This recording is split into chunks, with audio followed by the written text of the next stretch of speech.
तो दोस्तों आप लोग देख ही रहा है, सामने से आ रहे हैं सियालदह से आनंद विहार, नहीं माफ़ कीजिए, सियालदह से बनारस जाने वाली Amrit Bharat super fast express with WP5 locomotive के द्वारा।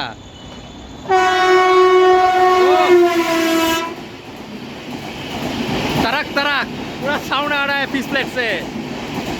सियालदह से बनारस अमृत भारत सुपर फास्ट एक्सप्रेस